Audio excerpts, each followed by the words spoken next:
Across ancient civilizations, from Inanna to Isis, from Sophia to Shakti, humanity has returned again and again to a mysterious and powerful idea. That wisdom, creation, and life itself may emerge from something we've come to call the Divine Feminine. But what is the Divine Feminine, really? Is she a goddess, an archetype, a universal force woven into reality itself? And more importantly, why does this presence appear so often, touching cultures separated by time, language, and geography? Today, on Chasing the Past, we're going to explore the Divine Feminine as both a spiritual principle and a historical phenomenon. We're going to trace her all the way back from the earliest archaeological evidence to modern spiritual thought, and asking, is this something humanity created, or something humanity has always been experiencing?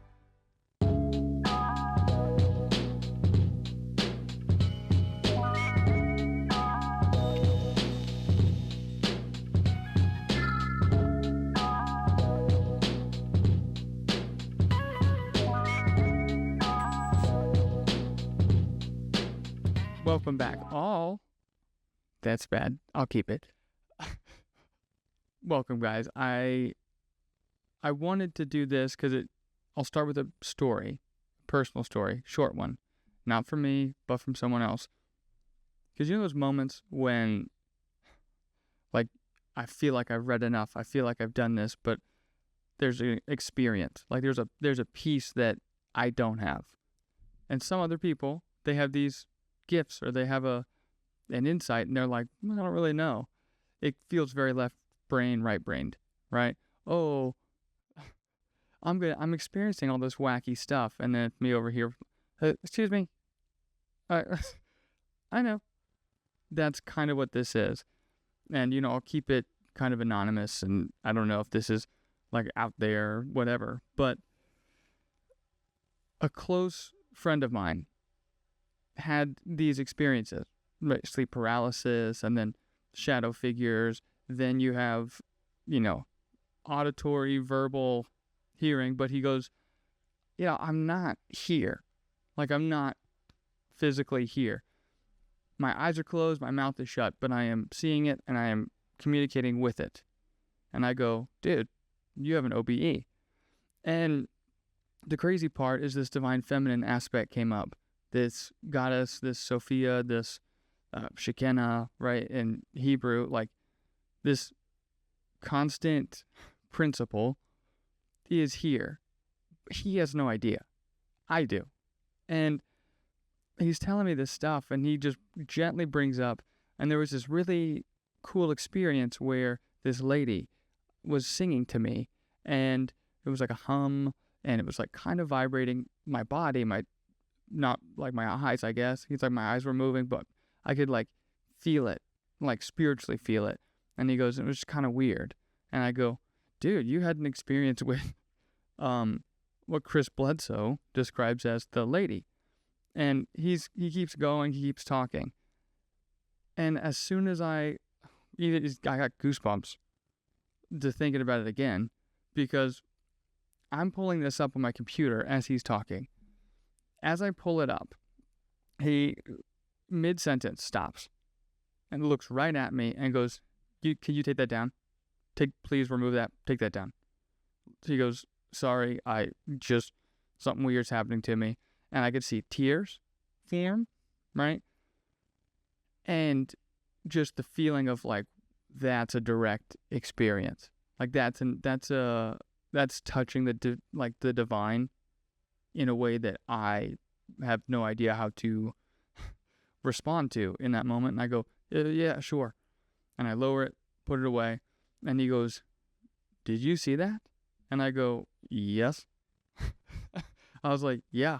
I go, to me, now I'm at a high conviction level, but now I'm even higher, right? Because it's just he's not an actor, right? It's just kind of like me, kind of like a goofball, And that went from, I don't know what this is, goofball person, to like, this is too real, I'm close again.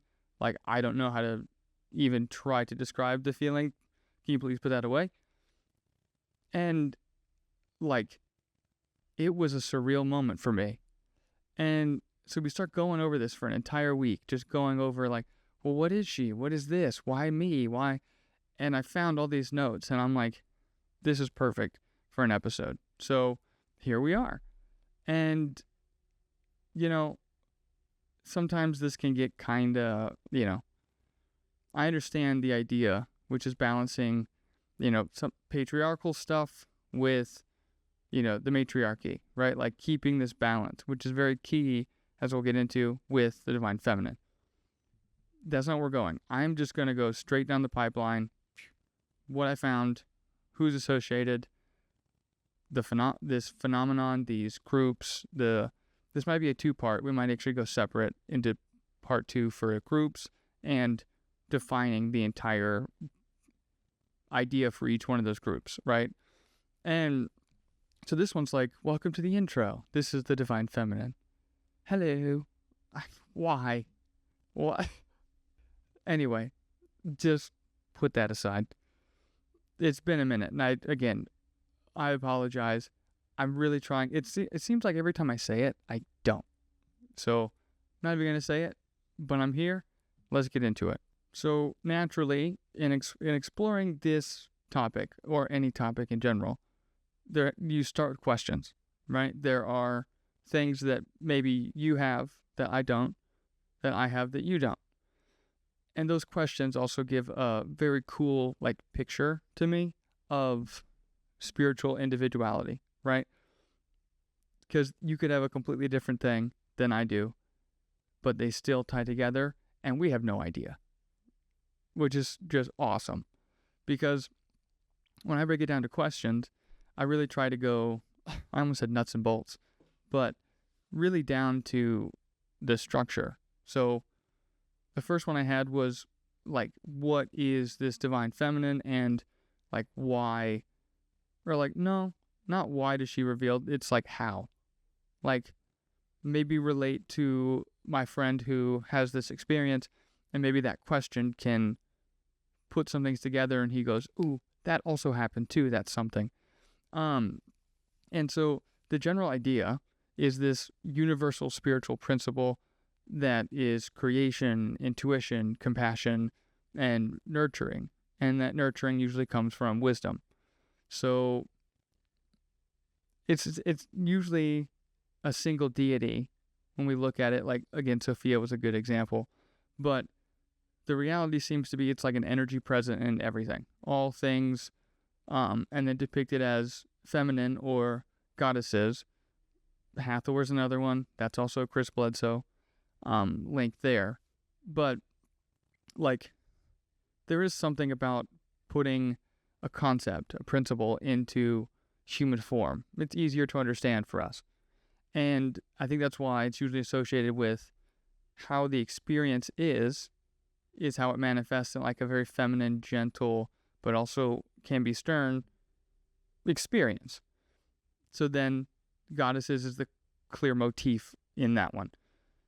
But it's the balance is what it all is. So these goddesses that become wisdom and power, right? It's like sovereignty and cosmic truth or strategic wisdom, right? And like we are here because women make people.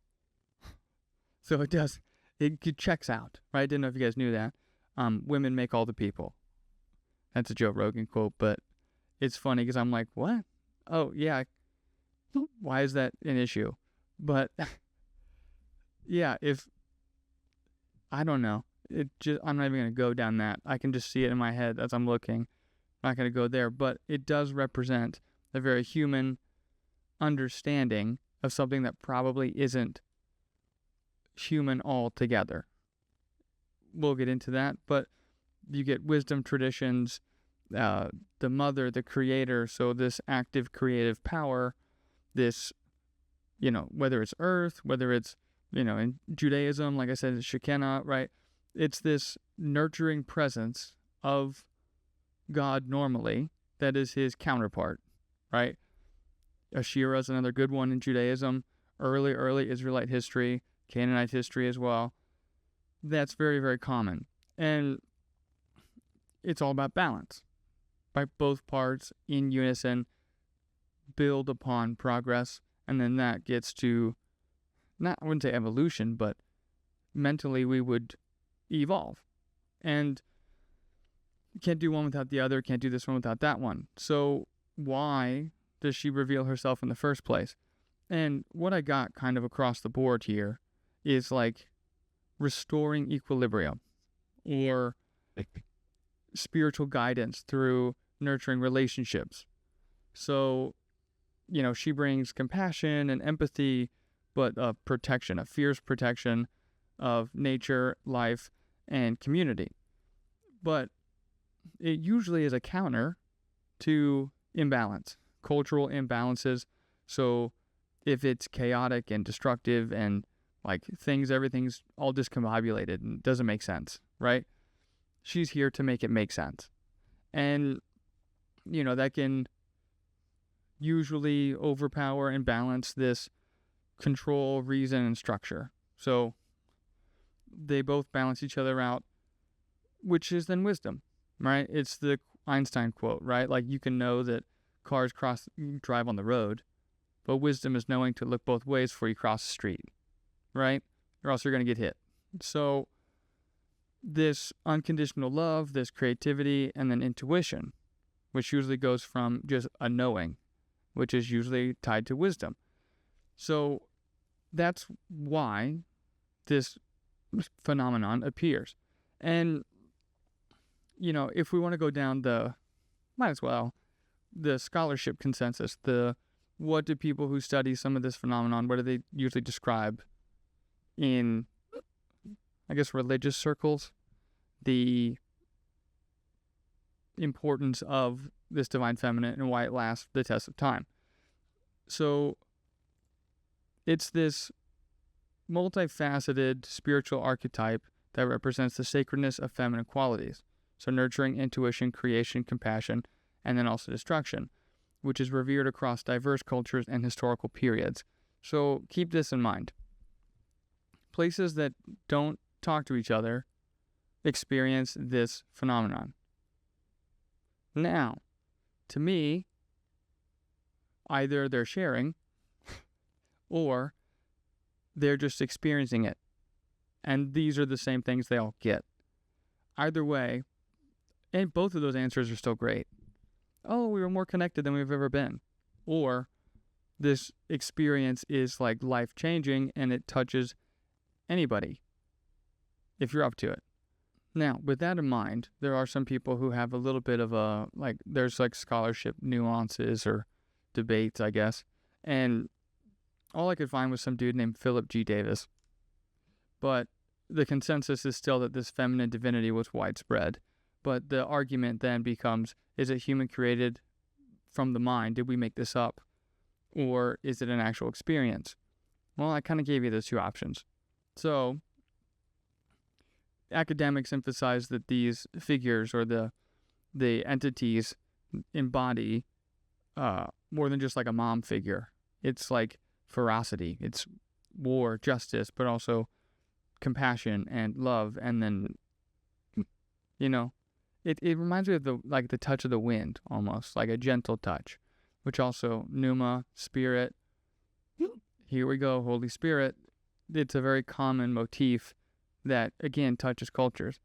So this divine feminine, still in our modern academic idea, is this receptive, life-giving force of creation that we see all the time, right? When things are born, things die, this force itself that embodies all of us is this divine feminine. And the cool part is now we kind of get some levels to the historical side. So the other question I had was how far back does this thing go exactly, right? How old is it? And it goes prehistory, which is also, yes, you could make the argument that we were talking to each other 30,000 years ago about this lady, But yeah, they're called Venus figurines. So, which was cool. I heard of this on Matt Bell with Neil from Gnostic Informant, and started looking them up. And these small, like, little voluptuous sculptures, kind of having, like, you know, it's I wouldn't say an hourglass. I'll put a picture. Pretty full. It's a good way. But the indication means that even before history itself, like prehistory, Paleolithic, we're looking at a creator goddess, right? This, which makes sense because the women make the people. So it's just, could be symbolism, or it could be this phenomenon touching people, spiritual leaders in the group, that then give us this message. So when you get into like early agriculture and the Neolithic, so now we're looking at, again, that was 30,000 to 10,000. So 10,000, Catalhoyuk, I knew that one straight out the gate.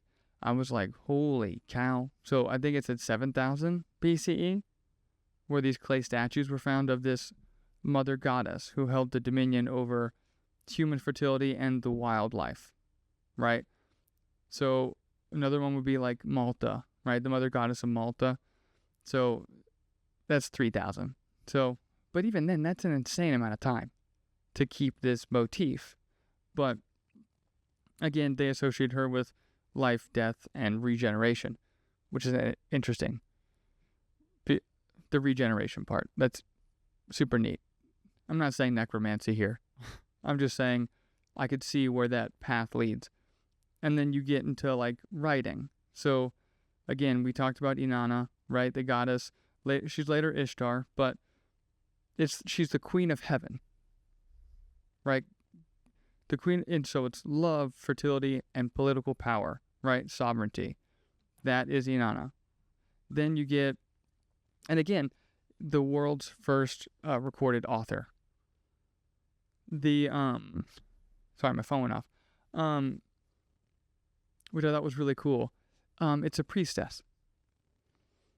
And hey, Duana, that's wrong. I could feel it on the tongue. But there are hymns that she wrote that emphasize how important this divine feminine is, and that it's in centralized religious systems that are built into political systems as well, which is the most common thing up until, like I said, that's really recent. That didn't change until, modern day, modern time periods, right? Where religion isn't tied to the politics. And, we talked about Isis, Hathor, Ma'at. Yeah. So I'll go through each one. Isis is the supreme mother, magician, and protector. Hathor, love and joy, which is the Chris Bledsoe reference. He says, she said, I've gone by many names. And he said one of those names happened to be Hathor. And Ma'at is cosmic order, right? It is cosmic truth. It is infinite justice, right? You have the goddess from Crete, right? So early Greek culture, right? These are women that have snakes. So you get this snake serpent motif in the 16th century BCE. And again, symbolizes regeneration, healing, and then control over nature. And I don't know exactly where, but I remember listening to someone discuss, it could have been Adam and Eve and the Serpent by Elaine Pagel, where we revere the snake because it navigates through nature, so smooth, right? You can watch it and you go, it's a wise animal, right? It's vicious, but it's also hidden. You can tie that same thing into this phenomenon. And again, Gnostic Informant on the Matt Bell show said, Cybele, so the great mother figure, right? That's from Anatolia. So later the Romans said that they took that from Anatolia and you get the great mother. So someone keeps experiencing it enough to move the needle from civilization to civilization in a unique way. And then I mentioned earlier, Israel has, Asherah and Yahweh. These, like the consort she's the wife of God, right? Which to me also sounds like the Queen of Heaven. And it was that way until this after Bronze Age, and we did that video about the 1177, and that's when all these things start to appear. So until there's a strict, exclusive, monotheistic worldview, and again, most scholars would argue that the Old Testament is henotheistic, so there are gods everywhere, but we're going to pick one, right? That's different than only one God, which is interesting in another video itself. And then when you get Greece coming up from the Minoans, again, I think we have, there's a script we don't understand from the Minoans. I forget every time which one it is, but Greece has Demeter, Artemis, Aphrodite, Athena. So what I'm seeing here in this trend is that it's all lumped in together. But then for some reason, maybe aspects of each, instead of being all together, it's the aspects that then touch someone. And then they have an experience with, I don't know, the wild. So then it's Artemis. Or love, and that's Aphrodite. Athena, the strategic battle warrior, right? These are all the same thing, but different breakdowns. So, and this is through time now. And, Hinduism, the oldest tradition, continuous tradition, Shakti is divine energy. And so this Supreme Mother then manifests through this divine energy. I don't want to say that Buddhism is kind of like Hinduism and blah, blah, blah. Let's just keep them separate. Because Buddhism has like the yin, the yang. So yin is this divine feminine example where it's mercy and compassion, but it is the counterbalance to the yang.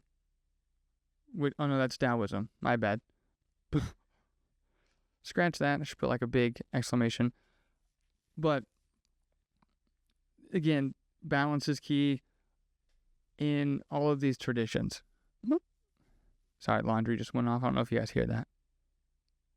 I don't hear it now. Anyway, which moves us into the modern world. And I'm seeing this a lot now with, groups that are like, oh, this is what I don't like. I pause. Just going to go a little rant for about 30 seconds. I understand the need to bring in this, not this matriarchal counterbalance to the chaos that we have now. What I don't like is now we have these wars going on, not literally, but spiritual, between religious denominations. So now if you go, oh, the mother goddess, you were like, oh, so then you have Christians rising up, and you have, oh, these guys are the occult. These guys. Most of the people also agree academically that this Virgin Mary motif follows the same path. So now we're just fighting over the exact same thing. It's just a different thing. So as time goes on, and I'm going through this chart, I'm like, so this phenomenon touches everybody if willing. Again, not me, but a really close friend of mine. We're fighting over that, even though it's just different. Oh, it's the Virgin Mary. It's the Divine Feminine. Let's argue about it. The whole point is the experience of this feminine nature, this touch, the wind on your face, right? It's not about who's right and who's wrong. It could just be this universal phenomenon that humans now have to argue with because we taint it with our words and our writing. That's nonsense. There's no need. Like, anyway, rant over. So I have seen this, sacred feminine start to like make a resurgence, but it's because we want to reconnect with a more gentle, wise society rather than a warring, blow each other up until the end of time, because it's getting kind of old. I mean, really, it's getting really old. Like, it's not so hard to just, because I've learned that too. It's like, just because we know how to do something in regards to violence doesn't mean we're obliged to, right? Like, and understanding emotional intelligence through this divine feminine, through wisdom, I think that's the key. Because it helps you understand yourself, right? Like me going through this, I understand myself a little bit better, and that, I relate to it. That's fine. That sounds great.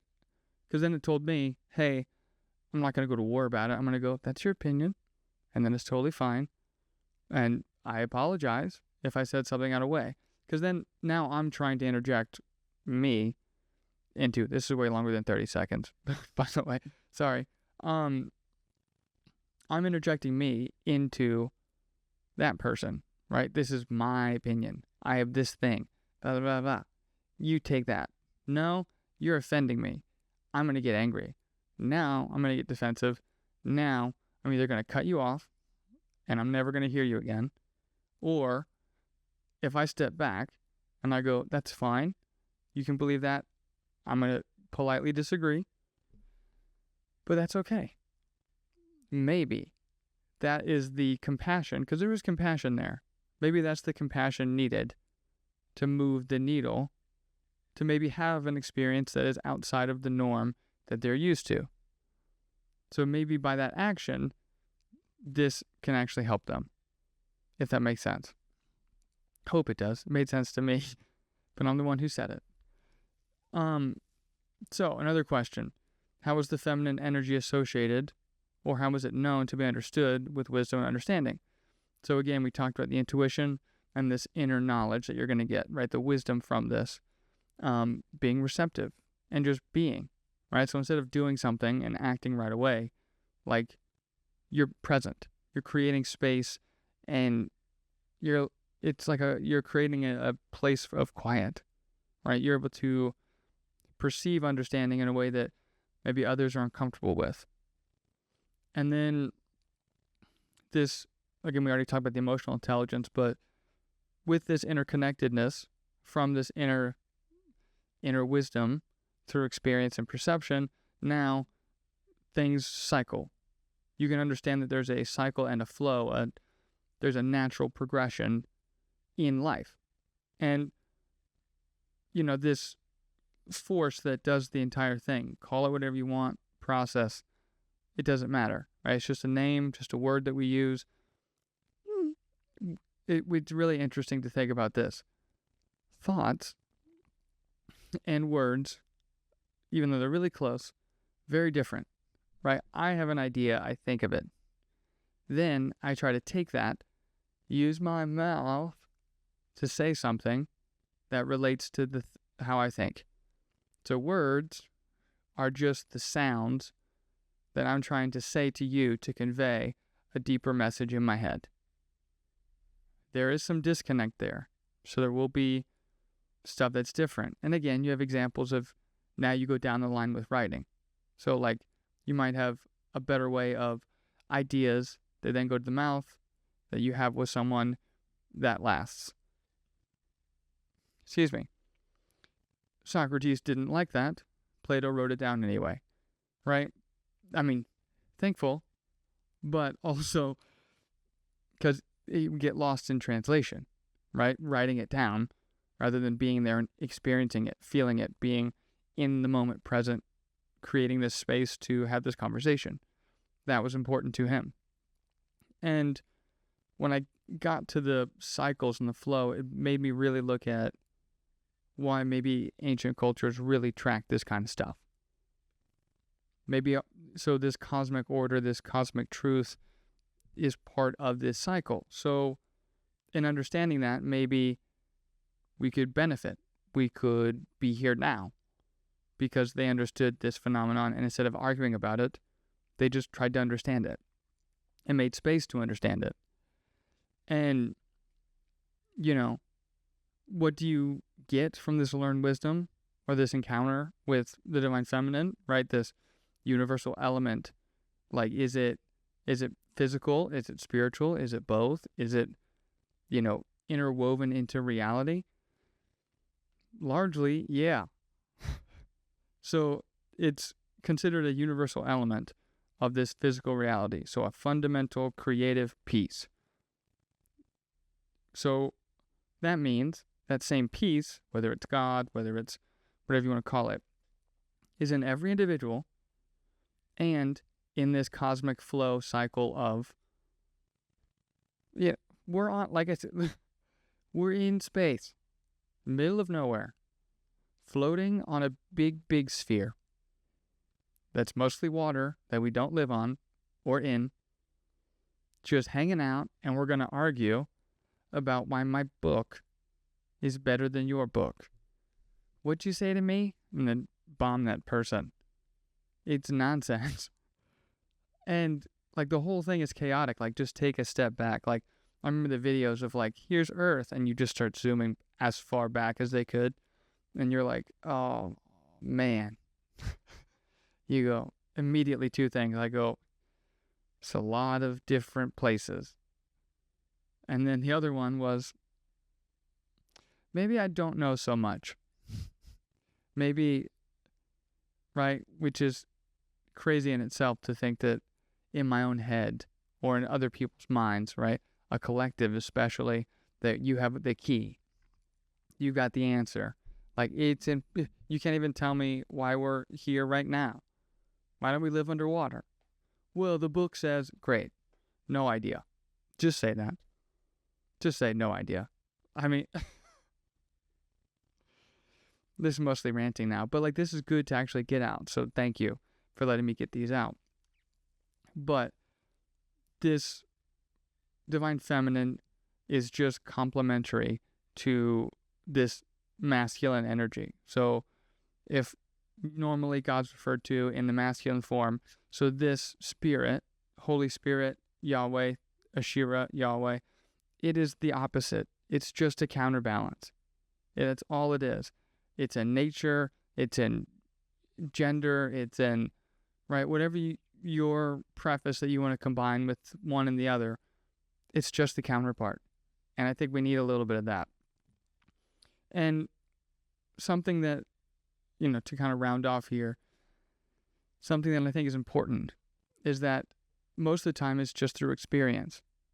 It's, yes, I can read you all this stuff, I can tell you everything I know, or I can share with, my friend everything he needs to know. But he's the one going through it. He's the one who got to experience it. I'm just telling him about the experience.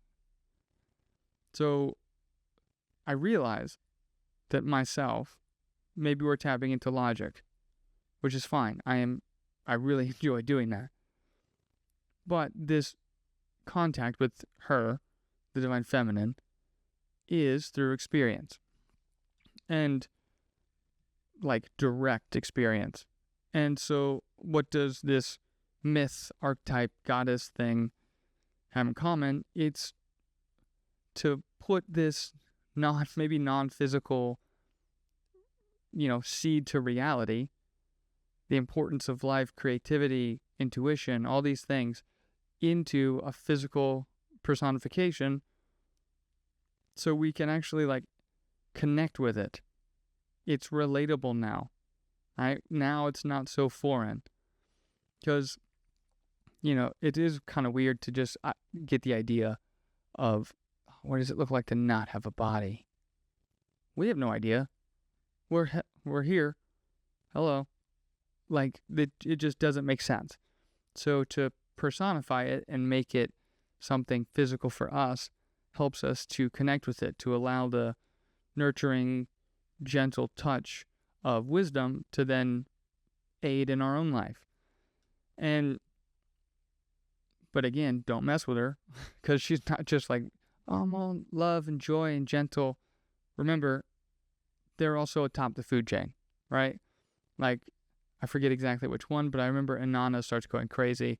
And in this Sumerian myth, or I forget if it's Sumerian, probably is, where Inanna or Ishtar just goes nuts.